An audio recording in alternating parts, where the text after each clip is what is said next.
వెలుగు పేపర్ తీసుకున్నట్టయితే ఇక్కడ సొమ్ముతో దుబాయ్లో దందా లీడర్లు సినీ ఇతర ప్రముఖుల పెట్టుబడులకు అడ్డగా యుఏఈ కేదార్నాథ్ అనుమానాస్పద ముద్దుతో బయటకు వస్తున్న భాగవతాలు 10 ఏళ్లలో రాష్ట్రంలో భూములు మైనింగ్ కాంట్రాక్టులు ఇతర మార్గాల్లో వేల కోట్ల సంపాదన ఆ సొమ్మంతా హవాలా క్రిప్టో కరెన్సీ రూపంలో దుబాయ్కి తరలింపు అక్కడ రియల్ ఎస్టేట్ హోటల్స్ చమురు గోల్డ్ బిజినెస్లో ఇన్వెస్ట్మెంట్ ఉత్తర తెలంగాణ నుంచి గల్ఫ్లో 10 మంది కీలక నేతల వ్యాపారాలు నెలలో కనీసం 4-5 సార్లు దుబాయ్కి చక్కర్లు బినామీ బ్రోకర్లతో నెట్వర్క్ ఆర్థిక అవకతవకలపై ఈడీ ఐటీ ఫోకస్ అట రాష్ట్రంలో బడా రాజకీయ నేతలు సినీ ఫార్మా ఇతర రంగాల్లోని ప్రముఖులు తమ పెట్టుబడులకు దుబాయ్ని అడ్డగా మార్చుకున్నారు ఇక్కడ వ్యాపారంలో కాంట్రాక్టులు సంపాదించిన సొమ్మంతా హవాలా క్రిప్టో కరెన్సీ రూపంలో దేశ సరిహద్దులు దాటిస్తున్నారు ఏటా వేల కోట్ల రూపాయలు అక్రమ మార్గంలో దుబాయ్కి తరలించి అక్కడ దందాలు సాగిస్తున్నారు real estate hotels gold business చమురు బావులు ఇతరత్ర రంగాల్లో బినామీల పేరుతో ఇన్వెస్ట్ చేస్తున్నారు గతంలో తమ అవినీతి సొమ్మును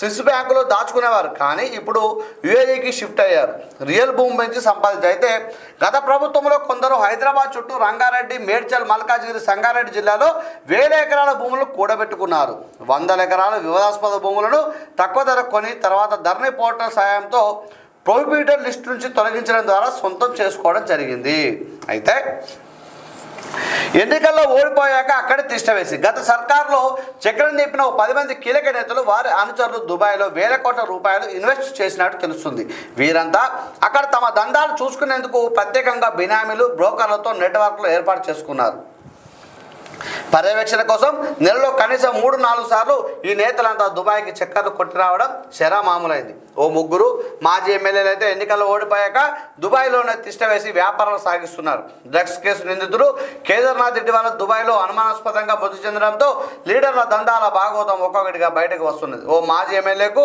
కేదార్నాథ్ బినామీగా ఉన్నట్టు ప్రచారం జరుగుతుంది ఆ మాజీ ఎమ్మెల్యే కూడా ప్రస్తుతం దుబాయ్లో ఉన్నట్టు తెలిసింది కేదార్ మృతిపై దుబాయ్ పోలీసులు సీరియస్గా దర్యాప్తు చేస్తున్నారు పోస్ట్ మార్టం పూర్తయిన అనంతరం మృతదేహాన్ని ఇండియాకు తరలించే అవకాశం ఉన్నాయి కేదార్నాథ్ది హత్య అయితే ఆ కేసు పలువురు మాజీ ఎమ్మెల్యేల మేరకు చుట్టుకునే ఛాన్స్ ఉందని పోలీసు వర్గాలు భావిస్తూ ఉన్నాయి ఇక్కడ గమనించండి మిత్రులారా అక్కడ రియల్ ఎస్టేట్ హోటల్స్ చమురు గోల్డ్ బిజినెస్లో ఇన్వెస్ట్మెంట్ నిన్ననే మేము న్యూస్ జరిగేటప్పుడు మాట్లాడడం జరిగింది ట్రంప్ గారు ఏం చేసినారా అంటే 44 కోట్ల రూపాయల పెట్టుబడులు పెడితే అక్కడ ఆ గ్రీన్ కార్డ్ అని తర్వాత గోల్డ్ కార్డ్ అని యుఎస్ సిటిజన్షిప్ అవి ఇస్తామని చెప్పి వారు చెప్పడం జరిగింది దాని విషయంలో మేము మాట్లాడాం ఒక్కసారి ఎమ్మెల్యే గెలిస్తే ఎమ్మెల్యే అందరూ ఉన్న మొత్తమంది ఆడ తీసుకోవచ్చు కదా దేశంలో ఎమ్మెల్యేలు అందరూ ఆడికి పోవచ్చు కదా అని మేము మాట్లాడుకోవడం జరిగింది కానీ ఇక్కడ 24 గంటలు గడవక ముందే పేపర్ ఇక్కడ ఏం రావడం జరిగింది అంటే ఉత్తర తెలంగాణ నుంచి గల్ఫ్లో ఉత్తర తెలంగాణ అంటే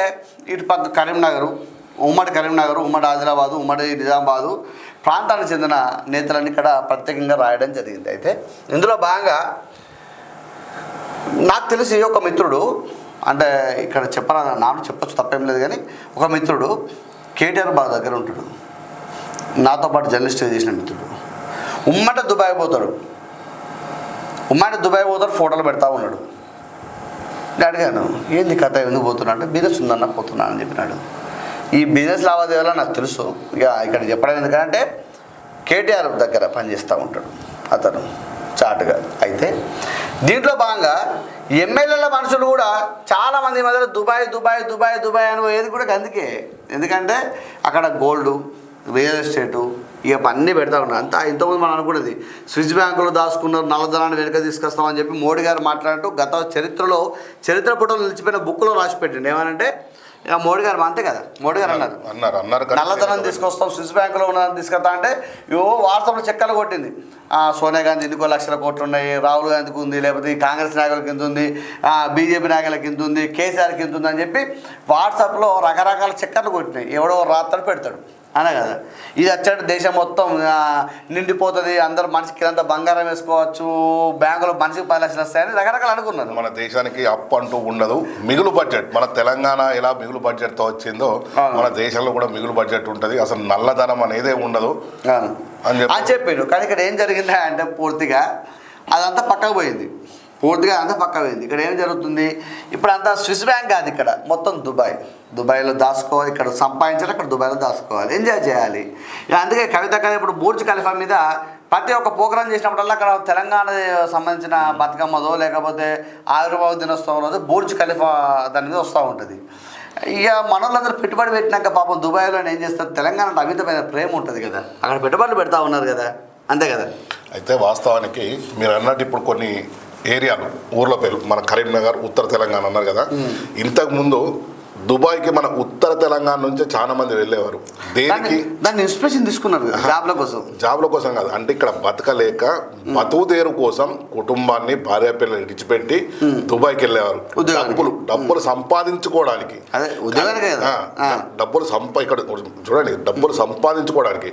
కానీ ఇప్పుడు ఏమైందంటే అది కాస్త రివర్స్ అయింది. ఎప్పుడు తెలంగాణ వచ్చినాక, తెలంగాణ రాకముందు మన వాళ్ళు ఏమన్నారు, ఇక్కడ బతుకుదెరువు లేక దుబాయ్కి వెళ్ళి సంపాదించుకుంటున్నారు మన వాళ్ళు అన్నారా. తెలంగాణ వచ్చినాక ఏమైందంటే ఇప్పుడు ఎవరైతే సంపాదించుకుంటారో అన్నారో వాళ్ళు ఇక్కడ సంపాదించుకొని దుబాయ్లో పెట్టుబడి పెడుతున్నారు. అంటే మరి గొప్ప మారిపోయింది. అంటే మన తెలంగాణ వచ్చినాక ఇక్కడ ఎవరి బతుకులు మారిపోయినాయి? బంగారు తెలంగాణ కనబడతలేదు. అదే ఎవరి బతుకులు మారినాయి? నాయకులు బంగారు తెలంగాణ ఉంది. కొమరవెల్లిలో ఘనంగా పెద్దపట్నం మహాశివరాత్రి సందర్భంగా కొమరవెల్లి మల్లికార్జున స్వామి ఆలయంలో బుధవారం అర్ధరాత్రి పెద్దపట్నం వేశారు. లింగోద్భవ కాలంలో స్వామివారికి మహాన్యాసపూర్వక ఏకాదశ రుద్రాభిషేకం నిర్వహించినట్టుగా ఒక వార్త కథనం రావడం జరిగింది. ఇండియన్ గ్రాడ్యుయేట్లకు గోల్డ్ కార్డు. అయితే అమెరికాలో చదువుకుంటున్న ఇండియన్ గ్రాడ్యుయేట్స్కు ట్రంప్ గుడ్ న్యూస్ చెప్పారు. అక్కడ వర్సిటీలోని గ్రాడ్యుయేట్స్ కొత్తగా తీసుకువచ్చిన గోల్డ్ కార్డ్ వీసా స్కీమ్ కింద అమెరికన్ కంపెనీలు రిక్రూట్ చేసుకోవచ్చని ప్రకటించినట. మంచిది, మరి గొప్ప విషయం ఇది. గ్రీన్ కార్డ్ చదువుకున్న వాళ్ళందరూ కూడా అమెరికా కంపెనీలట రిక్రూట్ చేసుకోవచ్చు అని చెప్తా ఉన్నారు. 12 కోట్ల సీట్లన్నీ మన స్టూడెంట్స్కే. రాష్ట్రంలోని ఇంజనీరింగ్, ఫార్మసీ సహా వివిధ కోర్సులో అడ్మిషన్ల కోసం ప్రభుత్వం కొత్త విధానం తీసుకొచ్చిందట. ఇప్పటి వరకు నా 15% ఓపెన్ కోటాను తీసేసిందట. ఆ సీట్లను తెలంగాణ ఇతర ప్రాంత స్టూడెంట్స్తో భర్తీ చేస్తామని చెప్తా ఉన్నారు. అయితే తెలంగాణలో భవిష్యత్తు మాదే. బీఆర్ఎస్ ఓ ఫామ్ హౌస్ పార్టీ, దాంతో పొత్తు ముచ్చట లేదు. మీడియా చిట్చాట్లో కేంద్ర హోంమంత్రి అమిత్ షా వ్యాఖ్యలట. బీఆర్ఎస్ను ప్రజలే ఖాళీ చేస్తారు, మేము కాల్ చేయాల్సిన పని లేదు. దోచుకోవడానికి కొడుకు కూతుర్ని కేసీఆర్ వదిలిండు. రాష్ట్రంలో సంస్థాగతంగా బలపడుతున్నాం. వచ్చే అసెంబ్లీ ఎన్నికల్లో విజయం ఒక బీజేపీదే. పార్టీలోని కొత్త నేతలు హద్దులు దాటొద్దు. త్వరలో రాష్ట్ర అధ్యక్షుడు, జాతీయ అధ్యక్షుడు ప్రకటనట. తమిళనాడు, పశ్చిమ బెంగాల్లోనూ గెలిపే లక్ష్యంగా పనిచేస్తున్నామని వెల్లడి. బీజేపీలో జనసేన విలీనమయ్యే ప్రసక్తి లేదని వ్యాఖ్యానట. అయితే ఇక్కడ ఏం మాట్లాడుతున్నారంటే, పవన్ కళ్యాణ్ గారు స్థాపించిన జనసేన బీజేపీలో విలీనం కాదు, వారిదే మాదే. కాకపోతే మాతో కలిసి నడచడానికి పవన్ కళ్యాణ్ గారు సిద్ధంగా ఉన్నారని చెప్పకనే చెప్తున్నారు అమిత్ షా గారు. దాంతోపాటుగా ఇక్కడ ఏం చెప్తున్నారా అంటే, పశ్చిమ బెంగాల్లో ఉన్న తమిళనాడులో కూడా గెలిపే లక్ష్యంగా మేము పనిచేస్తూ ఉన్నాం. ఆల్రెడీ పశ్చిమ బెంగాల్లో గెలవడానికి ఆల్రెడీ రూట్ క్లియర్ చేసే విధంగా ఆర్ఎస్ఎస్ కానీ మొత్తం కూడా అక్కడ ఉన్న వాళ్ళంతా కూడా పనిచేస్తున్నట్టుగా వార్తా కథనాలు వస్తూ ఉన్నాయి. అక్కడ పశ్చిమ బెంగాల్లో ఇప్పటివరకు గెలవలేదు. అక్కడ గెలవలేదు అంటే మీన్స్ ఏంటంటే అక్కడ మమతా బెనర్జీ గారు ఉన్నారు కాబట్టి వారు అడ్డుకట్ట వేస్తూ ఉన్నారు కాబట్టి వారిని ఓడగొట్టే ప్రయత్నాలు తీవ్రంగా నడుస్తూ ఉన్నాయి అక్కడ పశ్చిమ బెంగాల్లో కూడా. అది జరగకపోవచ్చు కూడా వాస్తవానికి. ఎందుకంటే కొంచెం అటు ఇటు అయినా కూడా అక్కడ వారే గెలిచే అవకాశం ఎక్కువ ఉంటుంది. ఎందుకంటే అక్కడ వీరికంటే ఎక్కువ వారినే ఎక్కువ నమ్ముతారు కాబట్టి. అలాగే ఇక్కడ ఇంకొకటి ఏంటంటే, రాష్ట్రంలో సంస్థాగతంగా బలపడుతున్నామని చెప్తా ఉన్నారు. వచ్చే అసెంబ్లీలో మేమే గెలవబోతామని చెప్తా ఉన్నారు. రైట్, మీరే గెలవబోతా ఉన్నారు కదా. 2 విషయాలు మనం మాట్లాడుకుందాం. అసెంబ్లీ ఎన్నికలకు ముందు బండి సంజయ్ గారు రాష్ట్ర అధ్యక్షుడు ఉన్నప్పుడు బీజేపీ పార్టీ తెలంగాణలో అధికారం వస్తుందని చెప్పి అందరూ భావించినారు, నిర్ణయించుకున్నారు. హుజురాబాద్ ఎలక్షన్స్ కానీ తర్వాత ఉన్న హైదరాబాద్లో జిహెచ్ఎంసీ ఎలక్షన్స్ కానీ జరిగినప్పుడు భావించడం జరిగింది. దాని తర్వాత ఏమైందంటే, బండి సంజయ్ గారు అధ్యక్ష మార్పు జరిగినాక పూర్తిగా అంటే హంగొస్తుంది కావచ్చు, బీజేపీ అధికారంలోకి వస్తున్న సిచ్యువేషన్ నుంచి కూడా పూర్తిగా ఇక్కడ ఏం జరిగింది అంటే, బీజేపీ పార్టీ పక్కకు పోయి కాంగ్రెస్ పార్టీకి గెలుపుని మార్గాన్ని క్లియర్ చేసినట్టుగా కనబడ్డది ఇక్కడ వాస్తవానికి. ఇప్పుడు ముగ్గురు బలంగా ఉంటే ఏం చేయాలి, వ్యతిరేక ఓట్లు ఇద్దరు చీల్చుకుంటే కేసీఆర్ గారు ఈరోజు మళ్ళీ ముఖ్యమంత్రి అయ్యే ఆస్కారం ఉండేది వాస్తవానికి కూడా. కానీ ఇక్కడ ఏమైంది, బీజేపీ పార్టీ పక్కన వల్ల ప్రభుత్వ వ్యతిరేక ఓట్లన్నీ కూడా కాంగ్రెస్ పార్టీకి పడడం వల్ల ఈరోజు కాంగ్రెస్ పార్టీ గెలవడం జరిగింది. మొన్న ఎంపీ ఎలక్షన్లో కూడా మోడీ గారిని చూసి ఓటు వేయడం జరిగింది. కానీ వచ్చే అసెంబ్లీ ఎన్నికలలో మీ పార్టీ చూసి ఎన్నికల్లో ఓటు వేయాలంటే మీకున్న ఆ సంస్థాగతంగా ఉన్న బలమైన నాయకత్వం కావాల్సిన అవసరం ఉంటుంది. కొత్తగా వచ్చిన వారు హద్దులు దాటొద్దంటే పాతగా ఉన్నవారు నిర్ణయించుకొని కొట్లాడి దమ్ము ధైర్యం ఉన్న నాయకుడు కావాలి కదా. ఇలా కేసీఆర్ గారిని కేటీఆర్ కవితని బయటకు వదిలిండు డబ్బులు సంపాదించుకోవడానికి అని చెప్తా ఉన్నారు అమిత్ షా గారు. కానీ వారు మాట్లాడినట్టుగా రాజకీయ చతురత్వం కేటీఆర్ గారు మాట్లాడినట్టుగా కవిత మాట్లాడినట్టుగా ఈరోజు బీజేపీలో ఉన్న నాయకుడు ఒక రఘునందన్ రావు తప్ప మిగతా నాయకులు అనర్గళంగా మాట్లాడేవారు కనబడ్డ చరిత్ర అయితే బీజేపీలో. బండి సంజయ్ గారు కొంతవరకు మాట్లాడినా కూడా హిందుత్వవాదం మీద మాట్లాడతారు. కానీ పాయింట్ టు పాయింట్ మాట్లాడేవారు రఘునందన్ గారు మాట్లాడతారు. ఇప్పుడు కాంగ్రెస్ పార్టీలో రాజశేఖర రెడ్డి గారు చనిపోయిన తర్వాత ఎవరుంటారు కాంగ్రెస్ పార్టీ దిక్కన్నప్పుడు అనేక మంది నాయకులు మారుతూ రావడం జరిగింది. కానీ బలమైన నాయకత్వం రేవంత్ రెడ్డి గారి దగ్గర ఒక ప్రజలు ఆగిపోవడం జరిగింది. అంటే కేసీఆర్కు ధీటుగా రేవంత్ రెడ్డి అని ప్రజలు నమ్మడం జరిగింది. కానీ ఇలా బీజేపీ పార్టీని తీసుకున్నట్టయితే ఈ నాయకుడు ఉన్నాడు, ఈ వీరితో సమానంగా అని చెప్పిన నాయకుడు అయితే లేదు. కాబట్టి ఆ నాయకత్వాన్ని మీరు తయారు చేయాల్సిన అవసరం ఉంటుంది, కొట్లాడాల్సిన అవసరం ఉంటుంది. తర్వాతనే తెలంగాణలో అధికారం వస్తారని మేము భావిస్తూ ఉన్నాం. వాస్తవానికి అదే కదా. అదొకటి. తెలంగాణలో భవిష్యత్తు మాదే అంటున్నారు కదా. ఇప్పుడు భవిష్యత్తు మీదైనప్పుడు మీరు ఎందుకు అభివృద్ధి ఆపుతున్నారు? అభివృద్ధి తెలంగాణ అభివృద్ధి చేయొచ్చు కదా. చేయాల్సిన పనులన్నీ ఎందుకు ఆగుతున్నాయి? బడ్జెట్లో మన తెలంగాణకు ఏమీ కేటాయించలేదు. మరి ఎందుకు కేటాయించలేదు? భవిష్యత్తు మీదే కదా. ఇప్పటి నుంచి మీరు స్టెప్ బై స్టెప్ డెవలప్ చేసుకుంటూ పోతుంటే ఇంకా వాళ్ళు గెలవడానికి ఈజీ ఉంటుంది కదా. వట్టిగా ఈ పేపర్కు చెప్పడానికి తప్ప వీళ్ళు చేయడానికి ఇక్కడ ఏం కనబడదు. బీఆర్ఎస్ ప్రజలే కాల్ చేస్తారు, మేము కాల్ చేయాల్సిన పని లేదు. ఇక్కడ ఒక మాట కూడా మాట్లాడిన ఇందులో రాలేదు, ఉంది దాంతో పొత్తు ముచ్చట్లే అన్నాడు. వాస్తవానికి ఇది స్క్రీన్ షాట్ వేసి పెట్టుకోండి, మళ్ళీ వచ్చే ఎన్నికల్లో మనం మాట్లాడదాం. రైట్. కేసీఆర్ చెప్తాను 60% అడ్వాన్స్. కాళేశ్వరం బ్యారేజీల అదనపు పనులకు ముందుగానే నిధులు ఇవ్వాలన్నారు. జ్యుడిషియల్ కమిషన్ ఎంక్వైరీలో రిటైర్డ్ ఈఎన్సీ మురళీధర్ వెల్లడాట. బ్యారేజీలకు ఎంత ఖర్చు అయిందని ప్రశ్నించిన కమిషన్ 9,000 కోట్ల వరకు ఖర్చు అయి ఉంటుందన్న మురళీధర్. డిపిఆర్లో 13,559 కోట్లతో అంచనాలు ఇచ్చారని కమిషన్ ఫైర్ అట. మీరు గమనించండి మిత్రులారా, 9,000 ఖర్చు ఉంటే డిపిఆర్లో 13,559 కోట్లతో అంచనాలు ఇచ్చారని కమిషన్ ఫైర్ అట. బ్యారేజ్లో నీళ్లు నిల్వ చేయాలని చెప్పింది కేసీఆరే. నల్లా వెంకటేశ్వర్లు. వ్యాప్కోస్ డిపిఆర్ ఖర్చు 649 కోట్లట, కాదు 19 కోట్లేనని వెళ్ళాడట. వ్యాప్కోస్ అని డిపిఆర్ ఖర్చు అంటే 649 కోట్లు ఖర్చు అయితే 19 కోట్లు అని చెప్తా ఉన్నారట. ఒకసారి చూడండి, ఈ 19 కోట్లు ఎక్కడన్నది 649 కోట్లు ఎక్కడది అంటే 630 కోట్లు అదనం. నాకేం యాదకి లేదు. డిపిఆర్లపై రిటైర్డ్ ఈఎన్సీ మురళీధర్ సమాధానం అట. పుస్తకాలు చదవండి, డ్రై ఫ్రూట్స్ తినండి అని జస్టిస్ ఘోష్ సెటైర్ వేయడం జరిగిందట. ప్రభుత్వం అంటే ఎవరు అని ప్రశ్నించిన కమిషన్ సెక్రటరీ ప్రిన్సిపల్ సెక్రటరీలు అంటూ సమాధానం అట. రాజ్యాంగంపై కనీస అవగాహన కూడా లేదా అంటూ కమిషన్ ఫైర్ అయిందట. గమ్మత్ ఏంటంటే ప్రభుత్వం ఎవరంటే ప్రభుత్వం అంటే ఎవరు? ప్రజలంటే ఎవరు? నేనంటే ఎవరు? నేనే అంతా నాదే. అదే కదా, అంతా నాదే అన్నట్టుగా ఈయన ఏం చెప్తున్నాడంటే ఒక అధికారి ప్రభుత్వం అంటే ఎవరంటే సెక్రటరీ ప్రిన్సిపల్ సెక్రటరీ అని సమాధానం చెప్పిండట. నేనే మంత్రి.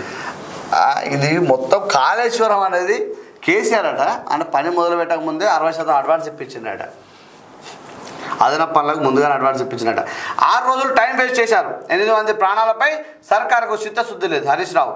ప్రభుత్వ వైఫల్యంతోనే రెస్క్యూ లెట్ ఎలాంటి జాగ్రత్తలు తీసుకోకుండా పనులు మొదలుపెట్టారు. టన్నెల్ దగ్గరికి వచ్చేందుకు సీఎంకు టైం లేదా అని ఫైర్ చేసినట్టుగా మొత్తం గన్ను పెట్టి గడగడగడ కాలుస్తూ ఉన్నాడు హరీష్ రావు గారు. అవతల పక్కన అందరూ భయపడతా ఉన్నారు. బీఆర్ఎస్ నిర్లక్ష్యం అనే ప్రమాదం. గత సర్కార్ టన్నెల్ పనులు మధ్యలోనే వదిలేసింది. ఉత్తమం. కనీసం కరెంటు సప్లై కూడా ఇవ్వలేదు. దాంతో డీవాటరింగ్కు ఇబ్బందులట. 2-3 రోజుల్లో రెస్క్యూ ఆపరేషన్ పూర్తవుతుందని వెళ్ళడాట. కనీసం కరెంట్ సప్లై కూడా ఇవ్వకపోతే పాపం లైన్ వేసుకొని తను తవ్వుదామని పోతే అక్కడ జరిగింది ప్రమాదం అని ఈయన చెప్తా ఉన్నాడు. మమ్మల్ని అడిగి హామీలు ఇచ్చారా?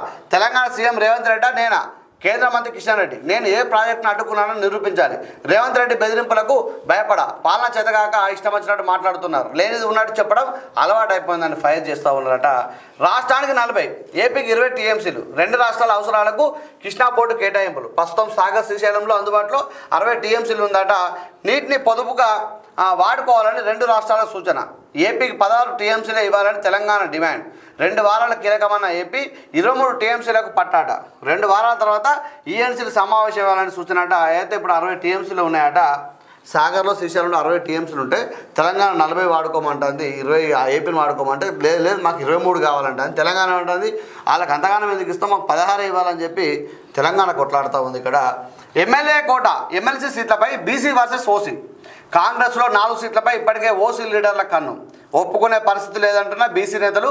కనీసం 2 సీట్లు ఇవ్వాల్సిందని పట్టు. ఓసీ నేతల తీరుపై బగ్గుమంటున్న బీసీ లీడర్లు. తమకు పదవులు రాకుండా అడ్డుపడుతున్నారనే ఆరోపణలు. రేసులో పలువురు ఎస్సీ ఎస్టీ మైనార్టీ నేతలు కూడా. హైకమాండ్కు అగ్ని పరీక్షల సీట్ల కేటాయింపున వార్త కథనం వచ్చింది. అయితే కాంగ్రెస్ పార్టీ కులగణన చేసిందో ఆ కులగణన ప్రకారం బీసీలకు సర్పంచ్ ఎన్నికల్లో ఎంపీటీ సెలక్షన్లో అన్నారు కదా. ఇక్కడ బీసీ సమాజం మొత్తం కూడా ఏం కోరుకుంటున్నాయంటే, మీరు సర్పంచ్లు ఎంపీటీసీలు కాదు, మాకు ఇప్పుడు రావాల్సిన దగ్గరలో ఉన్న ఈ ఎమ్మెల్సీ ఎన్నికలు ఏవైతే ఉన్నాయో దాంట్లో భాగంగా కాంగ్రెస్ పార్టీకి 4 సీట్లు వస్తాయి కాబట్టి దాంట్లో అత్యధిక భాగం అంటే కనీసం 2 సీట్లు బీసీకి ఇవ్వాలని చెప్పి బీసీ నేతలు పట్టుబడుతూ ఉన్నారు. ఎందుకంటే ఎమ్మెల్యేలు మీరే తీసుకున్నారు, మంత్రి పదవులు ఎక్కువ మీరే తీసుకున్నారు కాబట్టి ఖచ్చితంగా ఉన్న 4 దాంట్లో ఒకటి టీఆర్ఎస్ పోయే ఆస్కారం ఉంది కాబట్టి ఇంకా 4 ఉంటాయి. 5 4 ఈ బీసీలకు 2 కావాలని చెప్పి వారు కొట్లాడడం జరుగుతూ ఉంది ఇక్కడ. అయితే ఇక్కడ ఏంటంటే ఇప్పటికే ఓసీ లీడర్ల కన్ను ఉందట. 4 మాకే కావాలని చెప్పి వాళ్ళ కన్నేసినట్టుగా ఉందట. ఒక కన్నేసి ఉంచిల్లట ఆల్రెడీ. ఆ కన్నేసి ఉంచితే బీసీ లీడర్ కూడా ఇంకో కన్నేసి ఉంచి మాకే కావాలని చెప్పి, ఎందుకంటే మీరు మాటల వరకైనా చేతుల్లో చూపెడతారు లేదా అని చెప్పి కాంగ్రెస్ పార్టీ అందులో ఉన్న పార్టీ లీడర్లే ప్రశ్నిస్తూ ఉండడం గమనార్హం. ఇక్కడ గ్రాడ్యుయేట్ స్థానానికి 70% పోలింగ్ అట. మెదక్, నిజామాబాద్, కరీంనగర్, ఆదిలాబాద్ టీచర్ల ఎన్నికకు 90%. వరంగల్, ఖమ్మం, నల్గొండ టీచర్ల స్థానానికి 93% నమోదట. కరీంనగర్కు బ్యాలెట్ బాక్సులు, బిఆర్ అంబేద్కర్ స్టేడియంలో స్ట్రాంగ్ రూమ్. వచ్చిన 3 ఓట్ల లెక్కింపాట. 2019తో పోలిస్తే భారీగా పెరిగిన పోలింగ్ శాతం అట. ఇవి వచ్చిన వార్తల విశేషాలు.